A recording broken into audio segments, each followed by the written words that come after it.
What's up guys, welcome back to a new video.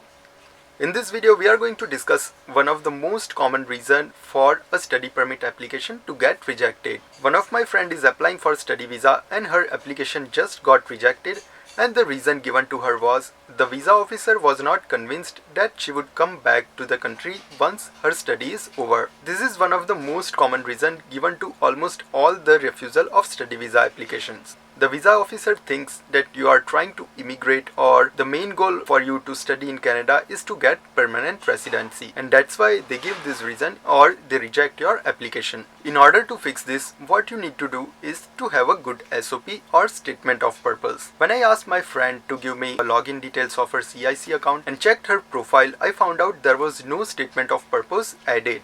When I asked her why no SOP is added, she said the agency people told her that they have already added it. Not only that, they also told her that they have already made changes and updated the new SOP to her account. And when I checked everything on her account, nothing was added. So guys, just keep in mind that sometimes agency people are giving you all the false information. They don't want to seem like they are at fault. That's why they are giving you all these reasons, which doesn't really make sense. When you don't have much knowledge or when you don't know things in details about your profile, they can just give you any reason they can and you will believe it, just like they said to my friend. Not only this, they have also given her reason that her application is rejected because she chose a diploma program even though she has a bachelor's degree from India. Guys, I have seen many people do diploma programs even though they had a bachelor's degree in order to get some more experience or some more insights in the program they have interested in. And if this was the case, she wouldn't get the offer letter from the college at the first place. Also, the reason of refusal is clearly mentioned in her application that it is because the visa officer is not convinced that she would come back to the country once her study is over.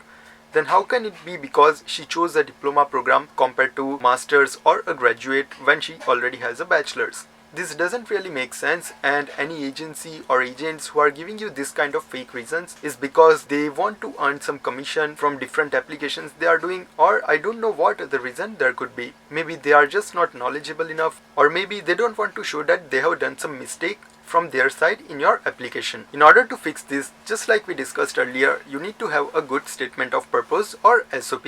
I can make a separate video discussing about different factors which are important for SOP and how I made my SOP in order to give you a better idea. But to describe briefly, I would say mention clearly in your SOP that you have plans to come back to your country once you graduate from this program. Also mention why you are selecting a certain program, what your plans are once you graduate, how this program will benefit you to improve your knowledge and skills in the field you are interested in, what are the different stages or what are the different plans you have once you are graduating from this program. Let's say if I was graduating from project management program, I clearly mentioned that I want to move from technical side of my field to management side, and I was more interested on how to do operations management or how to do project management than actually learning about machines or industries from a technical perspective.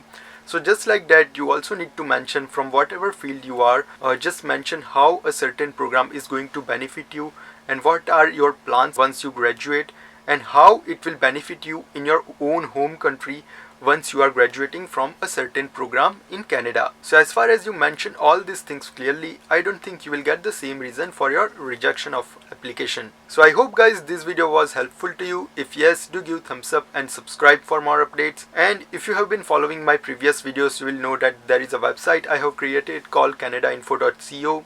Feel free to go on the website and use the Ask a Question tab if you have any specific questions or if you have any specific query. I'm receiving some messages on LinkedIn and Instagram for some very specific queries. Please keep in mind, I would prefer to answer all the queries on canadainfo.co website than replying to every DM I am getting on LinkedIn, Instagram, Facebook or any other social media platforms. It just makes everything very easy, and not only you, if somebody else also has the same question as you, he can find the answer from the website and he doesn't need to message me on DMs from any of the social media platforms. So hope that makes sense guys, and hope you will understand. Bye bye, take care and see you in the next video.